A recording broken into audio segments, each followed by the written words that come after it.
Hi, I'm Devin Banerjee, and welcome back to LinkedIn News Live, a show about the world of work and our place in it. This week, my co-host Caroline Fairchild and I are at the Milken Institute Global Conference in Los Angeles, speaking with business leaders about the state of their industries and of the world. Today, I'm kicking off the hour with a discussion on finance, investing, and the global economy. Joining me now is Howard Marks. He's co-founder and co-chairman of Oaktree Capital Management. Howard, it's great to be back with you in person. Well, it is, as you and I were discussing, it's great to be in person. Howard, one of the many reasons I love speaking with you is you're a lifelong student of financial markets. And I would say specifically the relationship between investor psychology and cycles in the financial markets. We're 5 months in, Howard, to inarguably a highly volatile year. How would you describe investor psychology right now? I think that the events of these months, year to date, illustrate some important themes or trends in investor psychology. One is that normally in life, things fluctuate between pretty good and not so hot. But in investing, things go from flawless to hopeless.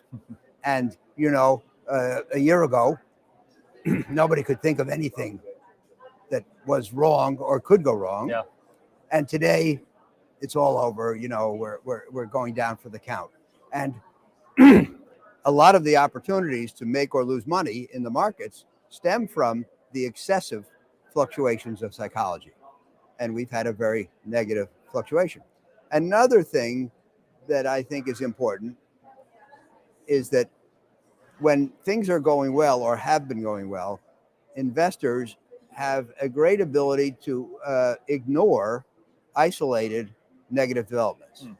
So you're in an uptrend, but something goes a little wrong. They ignore that. You go a little further, but another thing goes wrong. They ignore that. Another thing can go wrong. But eventually, you reach a tipping point, some accumulation of negatives, and so what should be kind of easing off goes too far and then corrects violently, and we're seeing some of that.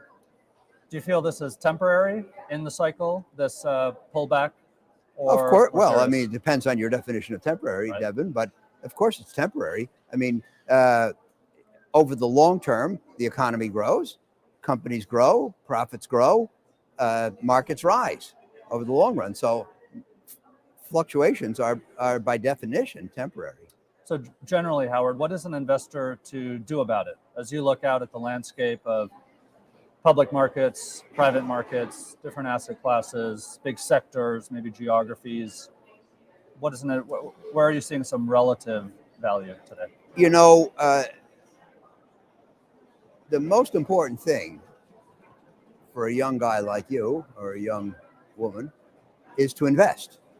Start early, invest a substantial amount, don't mess with it. I wrote a memo recently about selling, which I think people do too much of. And I quoted Bill Miller, one of the great investors of our time. And he said, it's time, not timing, that makes you money. And so I believe that the most important thing is to be in the markets and stay in the markets. And there's this process we call compounding. Right. And over the last 90 years, the S&P 500 has compounded at an average rate of about 10% a year.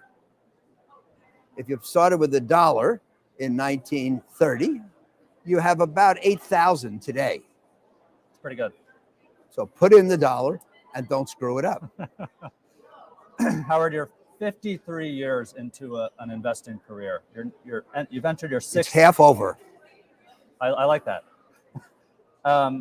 And you've seen the investment process evolve over time, I'm sure. Some things stay the same, some things change and evolve. How has it changed or evolved? Oh, it's enormous, Devin. First of all, and I'm going to talk with Mike. Mike and I have worked together since '78. This is Milken, Mike Milken. And we've been on opposite sides of a lot of activities, but we also share a lot of reminiscences. And, when we joined the business in '69, there were good things and bad things. There were things you should do. There were things you shouldn't do. Moody's Mike innovated the high yield bond. Yep. I got lucky. I was asked to start a high yield bond fund at Citibank at 78. And Moody's defined a B-rated bond, the high yield bond, as follows: fails to possess the characteristics of a desirable investment. In other words, it's a bad investment. Now, if there's a given bond and you could buy it at 100, maybe it's a bad investment. It's got some hair on it. Right. Maybe at 90, you'd think about it. At 80, you should strongly consider it. At 70, you might buy it. And at 40, you should probably jump all over it. So how can Moody's have said it's a bad idea without having discussed the price? That was a big change. And I think that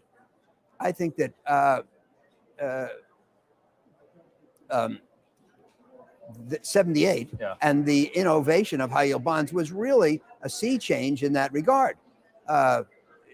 Before 78, there were things people wouldn't do because they were unseemly or inappropriate or considered non-fiduciary. Yeah. But since then, now everybody will do anything, hopefully if it's legal, if the expected return is sufficient to compensate for the risk. And that's the right formulation. As I said, more than 50 years in the business. Going back to market cycles, investor psychology, and the nature of behavioral finance, what are some lessons you draw for, as you said, younger professionals in the investment industry, things that they should keep in mind if they want a 53-year successful career? Psychology moves markets. Ben Graham, in his seminal book, The Intelligent Investor, said that in the long run, the market is a weighing machine, but in the short run, it's a voting machine.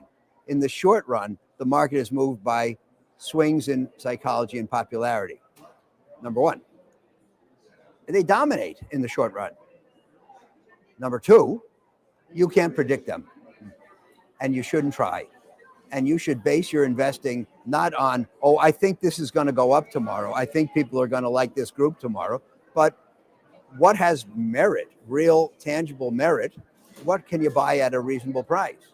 Those are the things you should do. At my firm, Oaktree, we don't jump in and out of markets. In fact,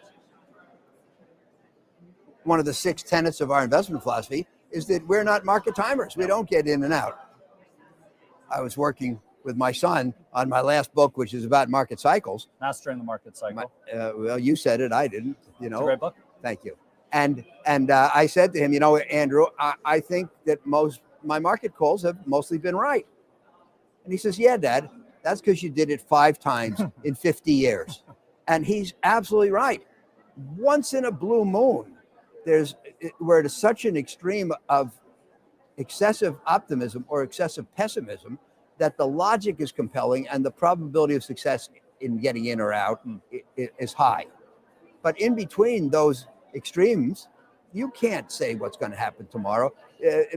One of the things that your audience should really understand is that overpriced doesn't mean going down tomorrow. Yeah. And cheap doesn't mean going up tomorrow.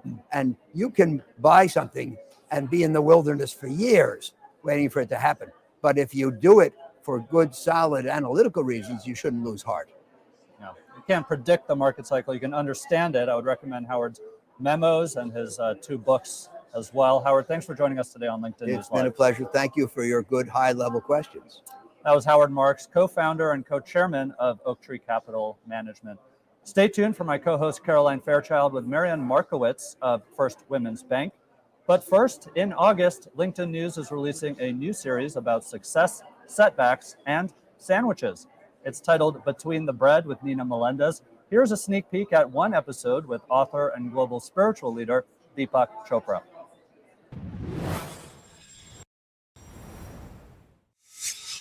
And then you can just tie it around your back.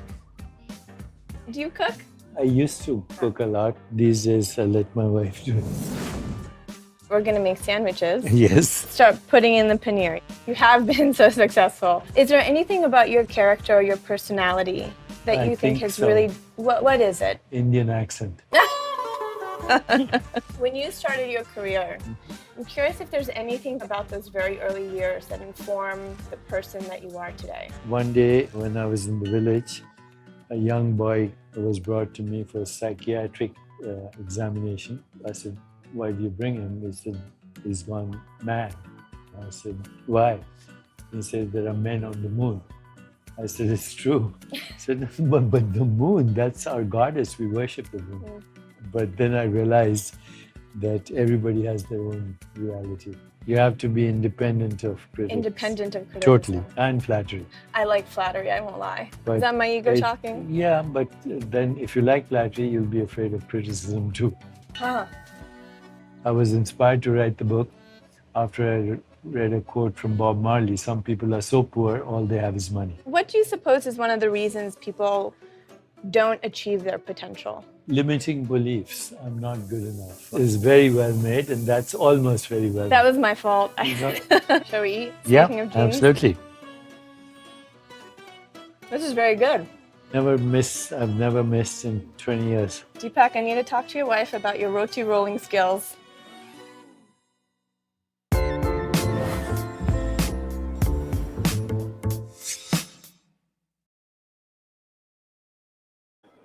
We're back at the Milken Global Institute Conference, and I'm here with the CEO of First Women's Bank, Marianne Markowitz. Marianne, thanks so much for joining us. Thank you, Caroline. Thank you for having me. Yeah, I really enjoyed your panel discussion yesterday. I'm excited to speak with you. So First Women's Bank, women is in the name, which is something that I love. Tell us a little about your bank and its mission. Yeah, great. Thank you. Women is in the name. It's really the focus of the bank. We are women founded, women owned, and women led. Some of our largest investors include Billie Jean King, Fidelity, and Bank of America. So that's pretty differentiating, but what really sets us apart is the mission. We have a really unique mission. We have a mission to grow the economy and advance the role of women within it.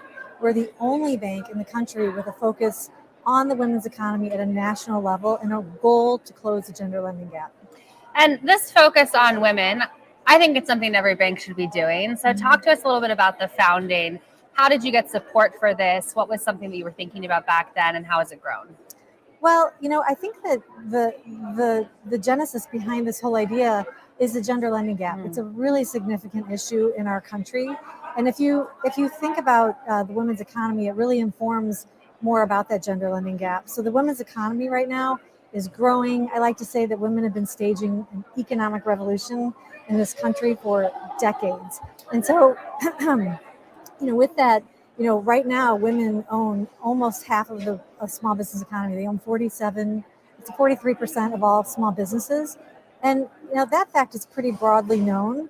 But what people don't really appreciate is the role that women of color have played in that growth.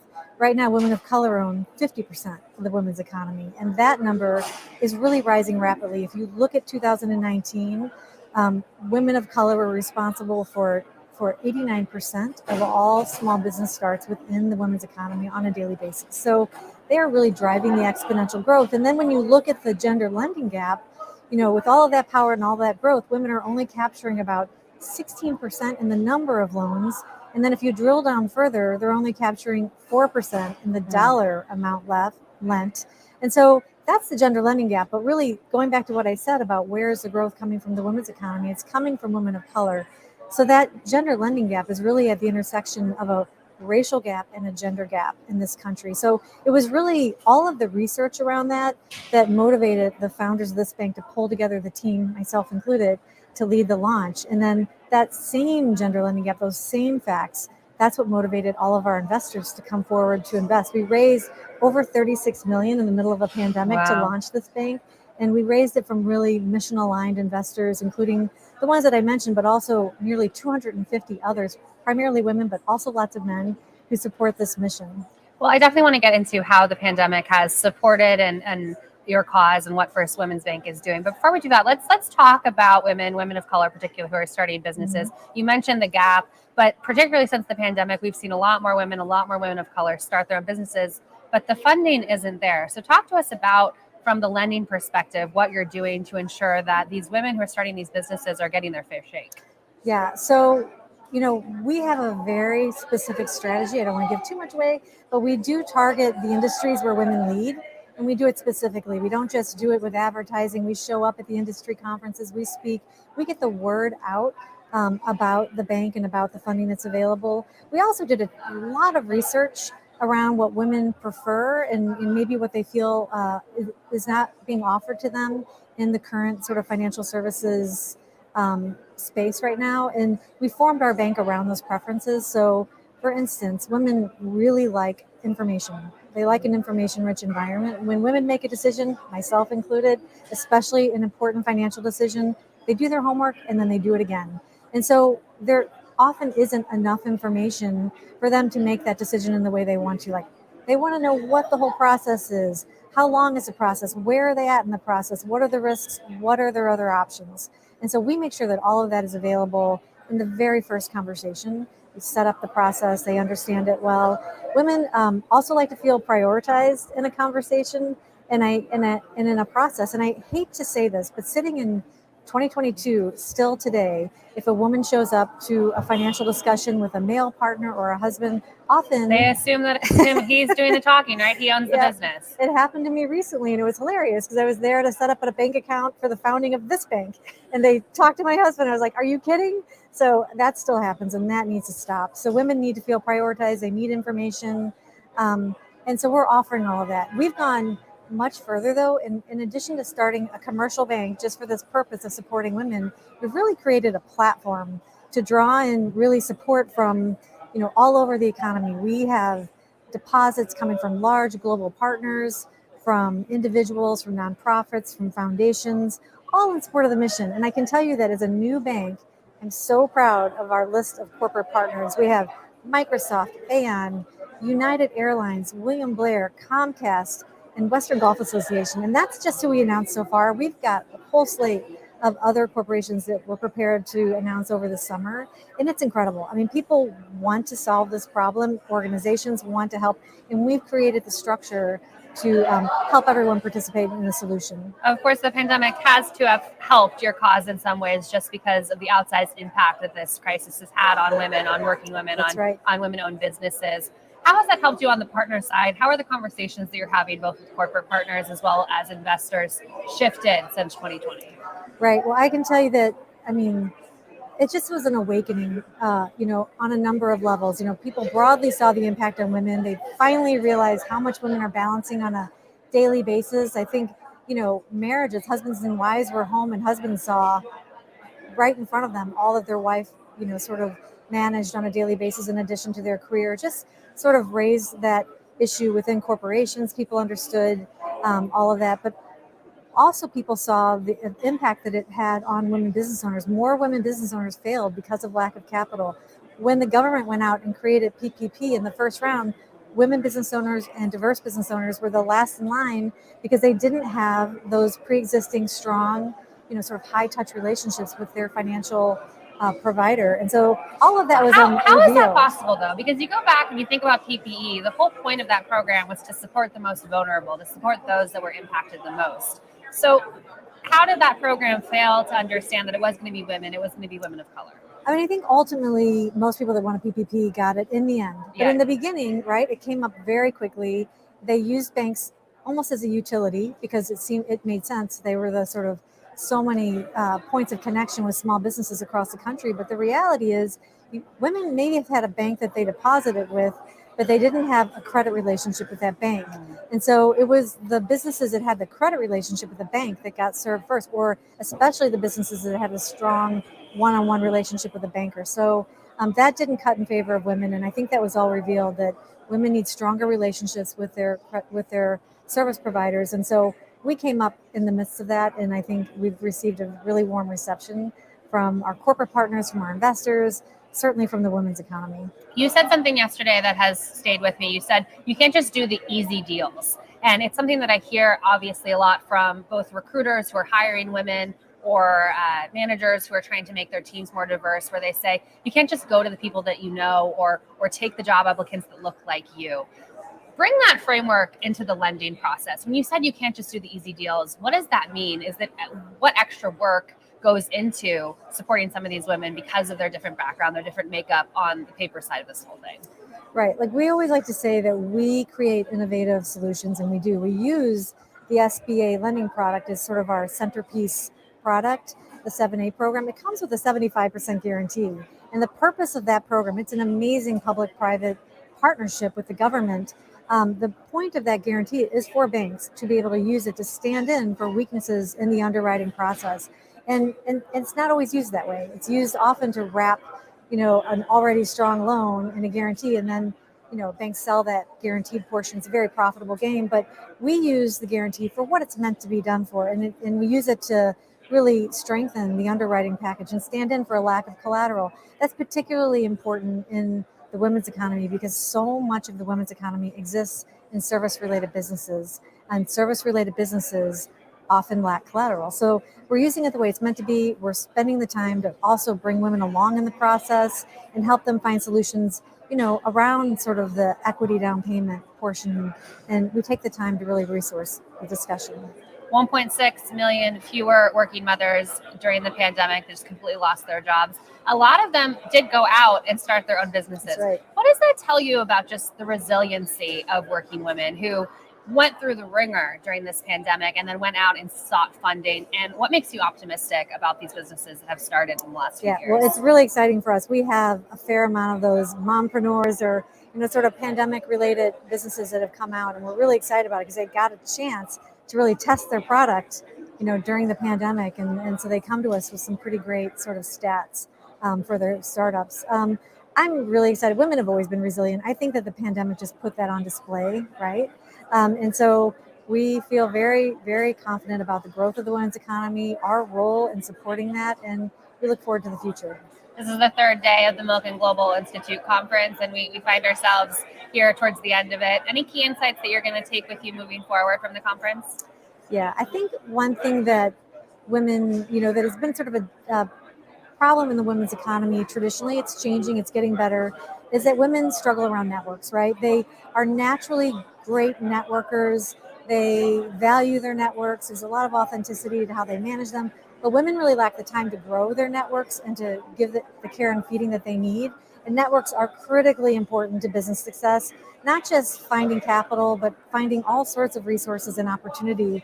And women have really struggled in that way to maintain and grow organically their own networks. But then alongside of that, women have traditionally been, let's face it, frozen out of some pretty important business networks. And so seeing all the women at Milken today, being invited as the first women's bank to present and speak at Milken, I think it's a sign of great things to come and changes that are happening that are really I've been going to this conference since 2015. I can tell you that it didn't look like this when I started coming here back then. So I am similarly inspired.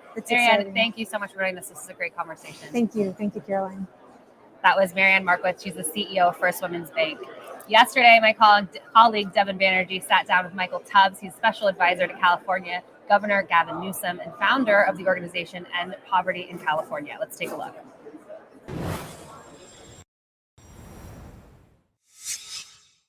I'm here with Michael Tubbs. He's special advisor for economic mobility and opportunity for California Governor Gavin Newsom. Michael, great to be with you. Thanks so much for having me. Good to see you. The pandemic was a reset in many ways. One of those ways is, as Governor Newsom has said, a chance for an equitable, broad-based economic recovery out of that downturn in 2020 and 2021. How do we achieve something like that? Well, I think to the governor's point, we have to look at sort of where we were before the pandemic. Because before the pandemic, California still had an issue with poverty. We still had the highest per capita poverty rate in the country. We saw a disproportionate impact of poverty on people of color, on women of color, children of color, etc. And the pandemic has only exacerbated that. Yeah. So I think we have to be very targeted and make sure that we're solving the problem in a way that's specific to where the problem is. And there's definitely a place for universal programs, but we also have to particularly look at women and women in the workforce. We know that COVID took out almost a generation's worth of gains in terms of women equity gains compared to men. So we have to be very surgical in the ways in which we use the pandemic as a opportunity to rectify things that were broken before the pandemic, and the pandemic exacerbated, but really shone a light on all the fault lines in our state. Yeah, we're surrounded here at this Milken Institute Global Conference by a lot of private sector leaders. I mean, what's their role or responsibility of the private sector in achieving this equitable, broad-based recovery? I think one of the best things about our society is that government's important, but government's not everything. And that we need a healthy civil society, a healthy business sector to really, in some instances, model to government what policies should be and how we should be. So I think companies, particularly in this moment, have to be very clear about supporting reproductive health and the woman's right to choose. Have to be very clear about paid time off and sick leave. Have to be very clear about all the benefits and things we saw people needed in the pandemic but didn't have. And usually government will catch up. But I think if it's a chicken or egg thing, where government waits for business and business waits for government, nothing will happen. So we need our business leaders to lead like they do, but lead in innovation in terms of how do you create a work environment that values the dignity of people, and how do you really signal to government that you're ready to make the investments in your employees to make sure that if they're sick, they can go home. If they have a child, they can take care of that child, and that they're given wages that are able to pay for cost of living, inflation, housing, etc. Are you seeing this happen? Is it trending in the right direction? I think we see some businesses and some companies who are definitely leading the way, and I think sort of what probably needs a little bit more attention are in smaller businesses and mom and pops and folks that don't have multi-million-dollar year revenues. But I think a lot of, especially in California, I think of what Salesforce did after the Indiana anti-LGBT legislation, and companies like the way Apple leads it. So I think that there's pockets of innovation, and we just want to continue to encourage that for everyone. Michael, guaranteed income. As mayor of Stockton, California, you pioneered the implementation of a guaranteed income program in an American city. Quantitatively and qualitatively, what were the results? Yeah, what we saw was that people spend money the way you and I spend money. So the money didn't go to drugs or alcohol, but it went to kids, it went to bills, it went to utilities. We also saw that those who received the guaranteed income were 2 times more likely to go from part-time to full-time employment than those who didn't, and 2 times less likely to be unemployed. With the rationale being that oftentimes cash is a limiting factor in terms of people's ability to get to work reliably, or be able to pay for a uniform, be able to pay for childcare, etc. We also saw health impacts. We saw that those who received the guaranteed income had stress anxiety levels reduced comparable to clinical trials of Prozac, which doesn't mean that money is the solution for everything, but that cash, just a little bit of money, is a huge way to unlock opportunity, allow people to be healthy and productive. What do you see for the future of UBI, Universal Basic Income programs in American cities? Yeah, I run a group now called Mayors for Guaranteed Income. We have about 75 mayors signed up, doing 35 pilots. So I can see that momentum going. We were close with the child tax credit. We were close with the federal stimulus check. So I think we've moved the question from can we give people money, and now the question that folks are trying to answer is who should get money and for how long and how much. So I'm cautiously optimistic, but I also know that a guaranteed income is the best form of pandemic insurance, and we live in a time of pandemic. So at some point, it will become a necessity, and I hope we implement it before we get to that stage, that we already have a foundation to build upon. As I mentioned, Michael, you were the mayor of Stockton, California. Now you have kind of several roles going on at once. People who follow your story always, I think, want to know, like, what's next for you? What are you excited about in the 1 to 3 to 5 years to come? Yeah, I'm incredibly excited about the work with Governor Newsom. I launched a new initiative called End Poverty in California, really focused on the fact that California should not have as many people in poverty with all the wealth we have, and how it's a one-party state. It's actually kind of ridiculous. So doing that work, excited about Mission Guaranteed Income, have some storytelling projects in the works, doing a little bit of investing and startup advising. So being a father, and as I know you are, congrats to you, and a husband. So a lot of irons in the fire, and really sort of continuing to make impact, but doing it in outside of the government versus just in government, which I'm enjoying right now. Tell us, Michael, for our audience on LinkedIn, how you kind of transfer or apply skills that you've honed in one area or job to others. It seems like you do this very well. Yeah, I think sort of for most, well, I'm not good at engineering. I'm not good at math. I'm not good with my hands. I can't build anything. So most things I can do require me to be able to communicate effectively, written and orally, being able to build relationships and be able to kind of think and understand and learn quickly. So I think things honed like in school and in college and in student groups have really served me well. I think it's in every job. Think of it not just as a job, but what's the skills you're acquiring, because that's what you're going to use in your next job. Yeah, great advice. Michael, thanks for joining us on LinkedIn. Thanks for having me, brother.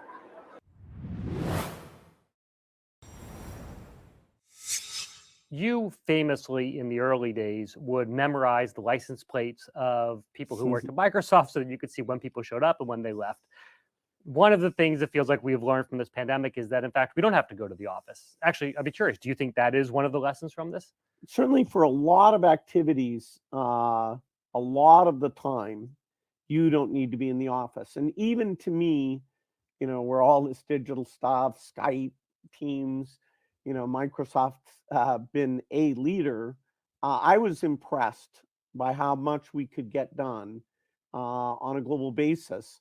The foundation, operated at full speed, even though, I haven't been to those offices now for a little bit over 2 years. Wow. So do you think that we go back, or is this the new normal? I think the amount of experimentation going on is really great. I think there's only a few organizations that will go 100% virtual, but I think a lot could say, okay, we have 1 week out of 4 that we expect people to be available for face-to-face meetings. I think a lot of organizations are doing something that's too modest in my view, which is saying, okay, Mondays and Fridays you can work from home. That seems not to capture the full benefit of flexibility. Then you have to be in that city because you're going in every week. And you're also, because all the companies are still coming in Tuesday, Wednesday, Thursday, the kind of traffic is the same. You can't share offices. Right. So those offices are idle some of the time. I applaud the companies that are really trying out very different models.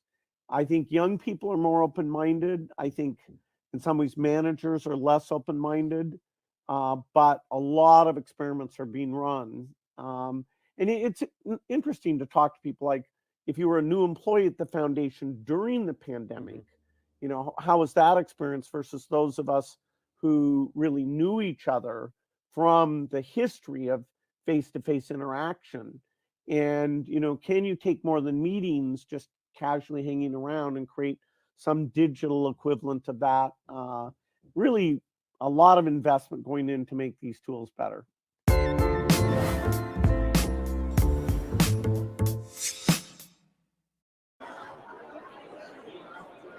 Joining us now is Ai-jen Poo, the co-founder and president of the National Domestic Workers Alliance, an advocacy organization promoting the rights of domestic workers. Ai-jen, thank you so much for joining us. Thanks for having me. I've been looking forward to this conversation. It is such an important one. There are approximately 2.5 million domestic workers in this country, and they're some of the most vulnerable in our society. Talk to us a little bit about how your organization is supporting them, particularly at this point in the pandemic.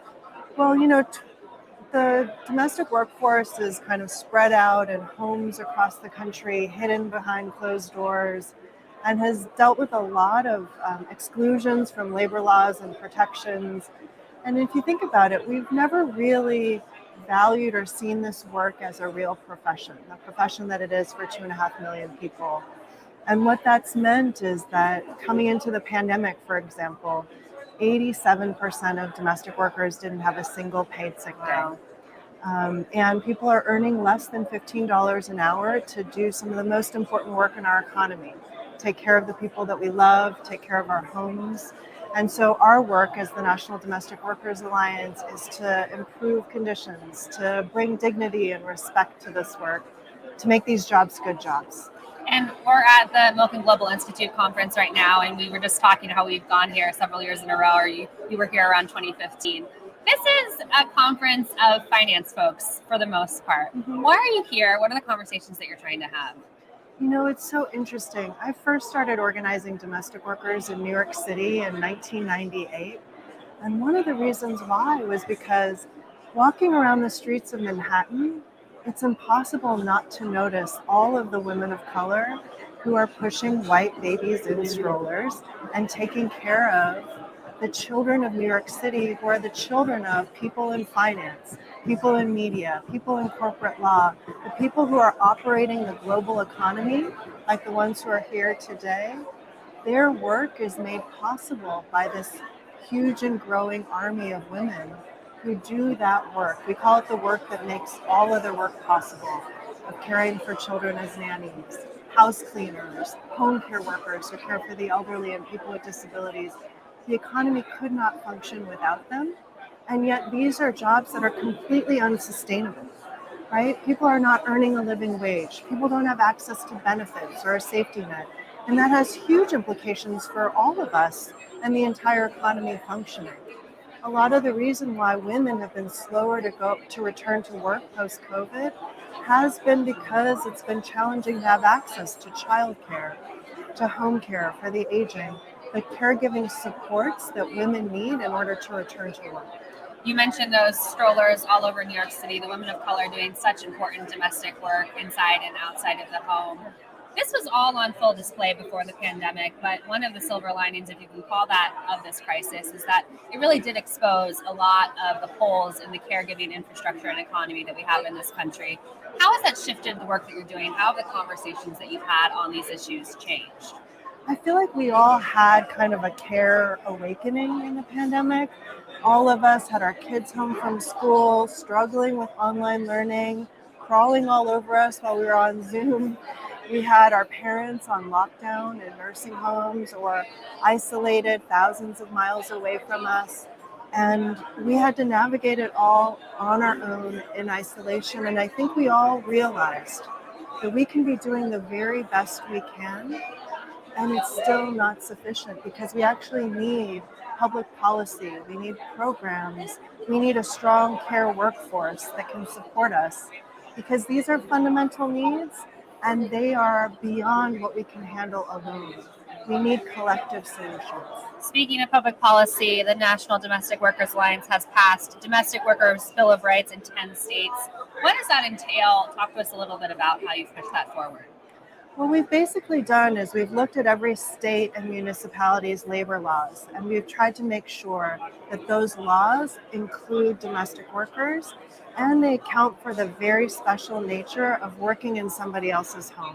Most of us don't think about our homes as a workplace, but it is for millions of people. So how do we make sure that the women who are mostly working in isolated conditions and in homes that people don't consider workplaces have adequate protections so they can be safe, they can earn a living wage, they can be seen as professionals and recognized for the work that they're doing. We talked a little bit about some of the policy solutions, but what about the private sector? Particularly since this pandemic began, you've seen a lot of employers step up. How are you seeing private partners take on this issue more, particularly since the pandemic began? I've seen more companies use their government relations dollars to speak out about the importance of access to childcare, access to paid family and medical leave, which is absolutely essential. And we are one of the few developed nations who don't have any paid family or medical leave in this country. Crazy. And is that ever going to change? Yes, it has to change. It has to change. But when is it going to change? It has huge implications for our competitiveness globally in the economy. I mean, for the ability for women, for our workplaces to be equitable. I mean, it has to change. And actually, the U.S. House of Representatives passed a bill called the Build Back Better Act that included 4 weeks of paid family and medical leave, which isn't what we need. We were advocating for 12 weeks or more, but 4 weeks is a great start and would be transformative because there's so many people who have to come right back to work right after 2 weeks after they have a child. I mean, can you imagine? So we've got to address that. We've got to address our crumbling home care infrastructure because we have a growing aging population in this country and people need care. They want it in their homes and communities. It's a huge opportunity to create good jobs. And so that's what we're advocating at the federal level for too. And companies are starting to join us, which is great.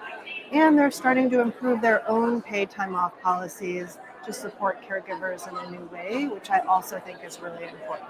You've been at this work now for over the last 12 years, and I'm sure you've seen many shifts in how gender rights and labor rights have come together and come apart.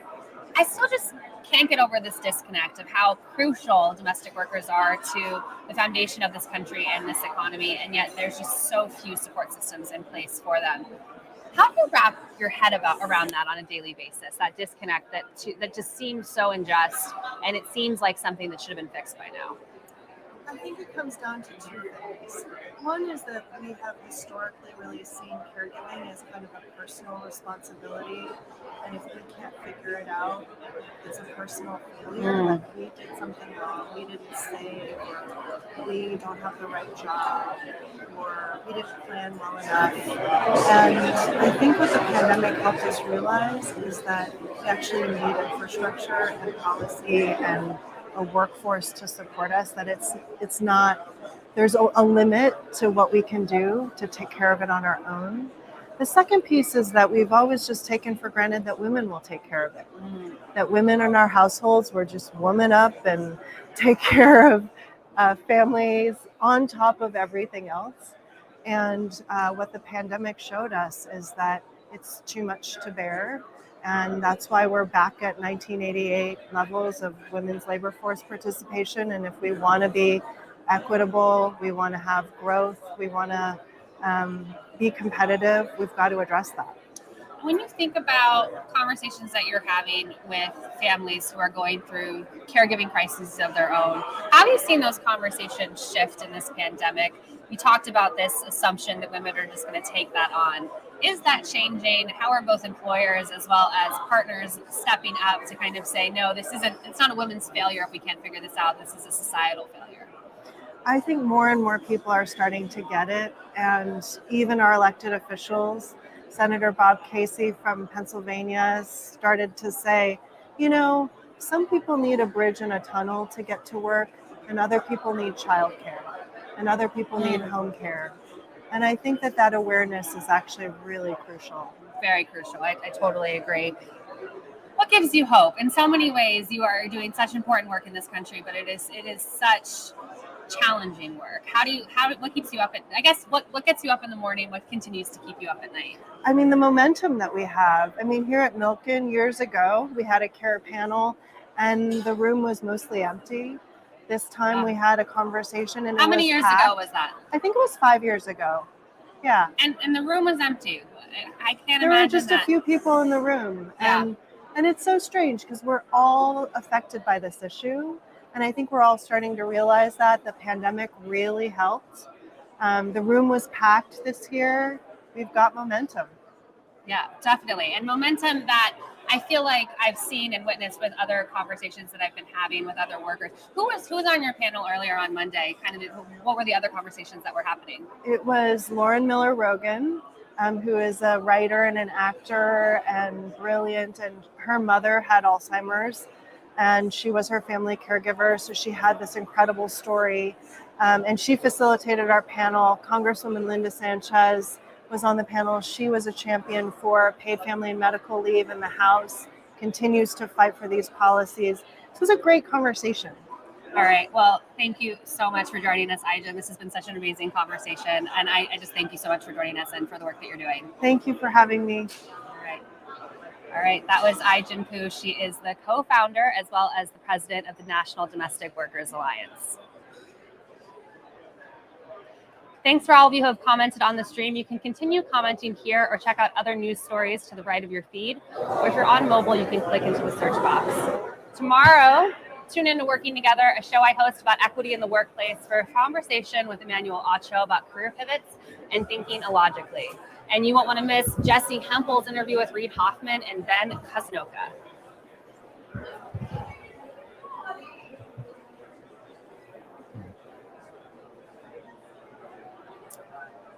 Caroline, we've been on the ground at the Milken Institute Global Conference now for 3 days. 3 whole days. It's been a lot of fun. A few takeaways from my perspective, and then I'd love to ask you about yours.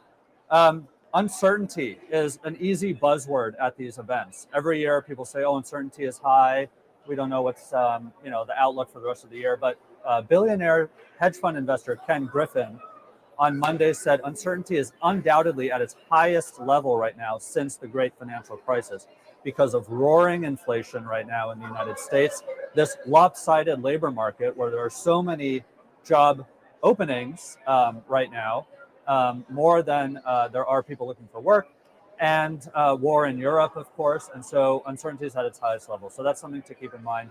The other thing is, you and I have been speaking with leaders from across industries, and all of them, I think, are thinking about the future of work and the nature of work. because the pandemic has been this rethink for how we work, hybrid, flexibility, culture. I mean, even the finance CEOs I spoke with, this is top of mind for them, which is rare in that industry where there's been a kind of set way of doing things for decades. And then crypto, Caroline, you and I have both seen it go from a sideshow at this event in small rooms in the corners to huge stages. I mean, let's talk about crypto. What the rise of crypto is taking off. Yeah, I mean, we've been going to this conference now for several years in a row, and I remember and we were just talking to Ai-Jin Pu, crypto and caregiving, right? These are two C's that were just sideshows at one point during this conference, and now we're seeing them take over these large, massive stages. Everyone's interested in crypto. What I think is really interesting, though, about the crypto conversations that we sat in on is just we are in amidst some of the soundest financial minds in this country right now, and you hear Alexis Ohanian or you hear Brian Armstrong of Coinbase, and they are explaining crypto at the most basic levels, which to me just tells you how much education that there still is in the space, how much skepticism there may be, and I think we have a long way to go for that conversation. But I think going back to what you were saying about this tension that I'm picking up on between the future of work and just the uncertainty in a lot of the markets, there might be a lot of uncertainty that business leaders are trying to face right now, but they are coming up against a workforce and employees who are expecting certainty with certain things.